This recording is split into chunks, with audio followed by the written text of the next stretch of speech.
Kobe Bryant on a rack attack.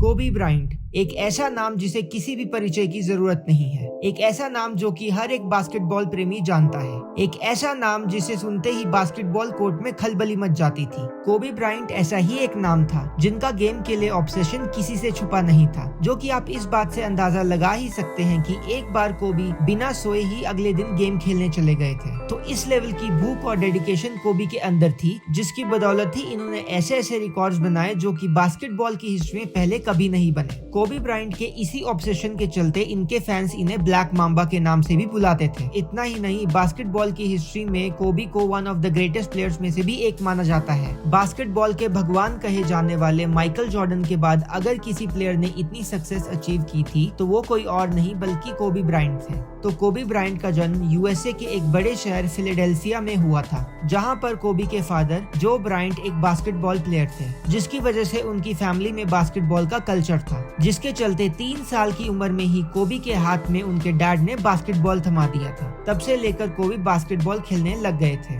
जब कोबी 6 साल के हुए तब उनके फादर जो ब्रायंट एनबीए से रिटायर हो गए, जिसके बाद वो इटली शिफ्ट हो गए ताकि कोबी के फादर अपना बास्केटबॉल का करियर कंटिन्यू कर सके। इटली में बास्केटबॉल के कंपैरिजन में फुटबॉल का ज्यादा कल्चर था, जिसकी वजह से वहाँ के लोग कॉमन बास्केटबॉल कोर्ट में भी फुटबॉल खेलते थे, जिसके कारण 6 साल के कोबी बास्केटबॉल की प्रैक्टिस रात को उन कोर्ट्स में करते थे। तो 7 साल इटली में हर रोज रात को प्रैक्टिस करने के बाद कोबी को हार्ड वर्क करने की आदत पड़ गई थी, जिसके चलते कोबी इतना मंझ गए थे कि जब 13 साल की उम्र में वो अमेरिका वापस आए तो उन्होंने अपने हाई स्कूल को 2 बार स्टेट चैंपियनशिप जितवाई, जहां से वो आस्ते आस्ते बास्केटबॉल की फील्ड में फेमस होने लग गए। और उसके बाद 1996 में 18 साल के कोबी की एंट्री प्रोफेशनल एनबीए में हुई, जहां पर उन्हें लेकर्स क्लब ने अपनी टीम में ले लिया। और तब से लेकर रिटायर होने तक कोबी लेकर्स की तरफ से ही खेले। और इस दौरान कोबी ने लेकर्स को टोटल 5 बार एनबीए चैंपियनशिप जितवाई, जिसमें से 3 एनबीए चैंपियनशिप 2000 से 2002 तक कंसेक्यूटिव थी। और इतना ही नहीं, 2006 में कोबी ब्रायंट ने एक सिंगल मैच में 81 पॉइंट्स मारे, जो कि अभी तक एनबीए हिस्ट्री का सेकंड हाईएस्ट है।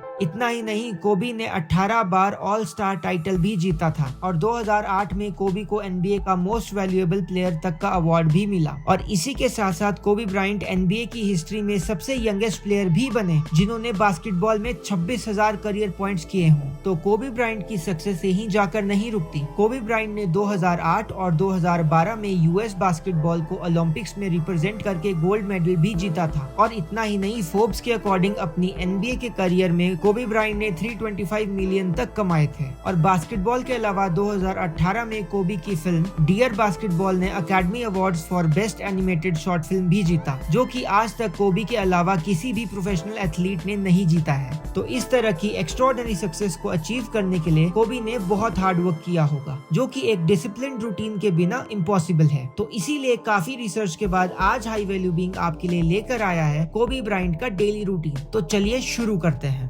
अमेरिकन प्रोफेशनल बास्केटबॉल प्लेयर कोबी ब्रायंट सुबह 3 बजे, जी हाँ 3 बजे उठ जाते थे, क्योंकि उनका मानना था कि उनकी नींद 3 से 4 घंटे में कंप्लीट हो जाती थी, जो कि अपने आप में ही एक हैरान करने वाली चीज है। तो अपनी इस 4 घंटे की नींद को लेने के बाद कोबी अपने सुबह की शुरुआत फर्स्ट मील से करते थे, जिसमें वो 3 होल एग्स और नॉन फैट योगर्ट को मिक्स नट्स के साथ लेते थे, ताकि वो अपने दिन के फर्स्ट सेशन के लिए रेडी हो पाए। तो जैसे ही कोबी अपने इस मील को कंप्लीट कर लेते थे, उसके तुरंत बाद वो सुबह 4 से 6 बजे तक ट्रैक वर्कआउट करते थे, जिसमें वो 100 यार्ड स्प्रिंट और 200 से 400 यार्ड जॉगिंग को रिपीटेड साइकिल में 2 घंटा करते थे, ताकि उनकी बास्केटबॉल मूव्स फास्ट हो सके। इसके बाद कोबी 6 बजे शावर लेते थे, जो उनकी बॉडी को अपने रीसेंट सेशन से रिलैक्स करता था। तो अपने इस रिफ्रेशिंग शावर के बाद कोबी 7:30 बजे अपनी फैमिली के साथ अपने दिन का सेकंड मील यानी ब्रेकफास्ट करते थे, जिसमें वो आलमंड मिल्क में बने हुए ओट्स, फ्रूट्स को प्रोटीन शेक के साथ लेते थे, जो इन्हें अपने नेक्स्ट ट्रेनिंग सेशन के लिए एनर्जी देता था। तो अपने इस हाई प्रोटीन मील को करने के बाद कोबी 9 से 11 बजे तक 2 घंटे अपने दिन का सेकंड प्रैक्टिस सेशन करते थे,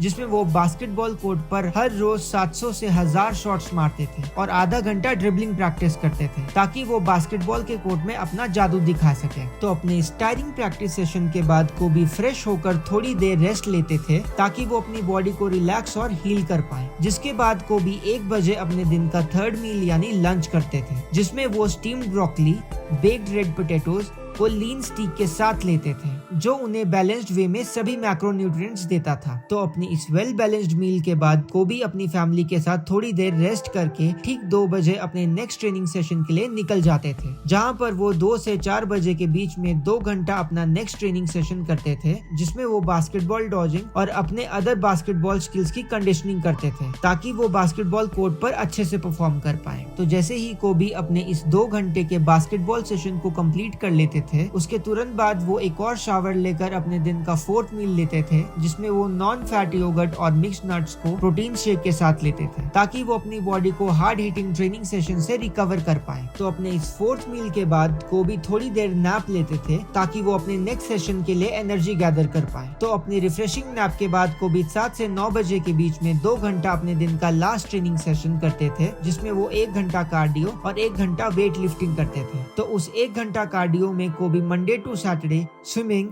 स्प्रिंटिंग, जॉगिंग और रनिंग करते थे, और अपने 1 घंटे के वेट लिफ्टिंग सेशन में कोबी मंडे को अपर बॉडी, जिसमें bench press, lat pull downs, incline press, military press, bicep curl जैसी एक्सरसाइजेज करते थे, और ट्यूसडे को ओलंपिक लिफ्ट्स यानी stiff legged deadlifts, Romanian deadlifts, clean pulls, lateral dumbbell raises, bar dips, tricep press down करते थे, और वेंसडे को लोअर बॉडी को ट्रेन करते थे, जिसमें back squats, front squats, leg curls, leg extensions, calf raises जैसी एक्सरसाइजेज होती थी, और बाकी के 3 दिन same upper body, Olympic lift और लोअर बॉडी वर्कआउट को रिपीट करते थे। तो इस तरह की हार्डकोर ट्रेनिंग की वजह से ही कोबी को वर्ल्ड के बेस्ट प्लेयर्स में से एक गिना जाता था। तो अपने इस 2 घंटे के हार्डकोर ट्रेनिंग सेशन के बाद कोबी शावर लेकर 9:30 बजे अपनी फैमिली के साथ अपने दिन का आखिरी मील यानी डिनर करते थे, जिसमें वो white rice, cooked grains, black beans और स्टीम्ड ब्रोकली को ग्राउंड बीफ के साथ लेते थे। तो अपने इस लास्ट मील के बाद कोबी थोड़ी देर अपनी फैमिली के साथ क्वालिटी टाइम स्पेंड करते थे, जो उन्हें अपने दिन भर के हेक्टिक रूटीन से रिलैक्स करता था। तो जैसे ही कोबी अपने इस क्वालिटी और रिलैक्सिंग टाइम को एंजॉय कर लेते थे, उसके थोड़ी देर बाद वो रात को 11 बजे सो जाते थे, जो उनके दिन भर के डेली हार्ड वर्किंग रूटीन को कंप्लीट करता था। तो अगर आपको कोबी ब्रायंट का डेली रूटीन यूजफुल लगा, और अगर आप चाहते हैं कि हम आपके मनपसंद एथलीट का डेली रूटीन लेकर आएं, तो प्लीज हमें कमेंट सेक्शन में बताएं। और हाँ, हाई वैल्यू बीइंग को सब्सक्राइब करना ना भूलें, ताकि हम ऐसे ही आपके लिए यूजफुल वीडियोस लेकर आएं।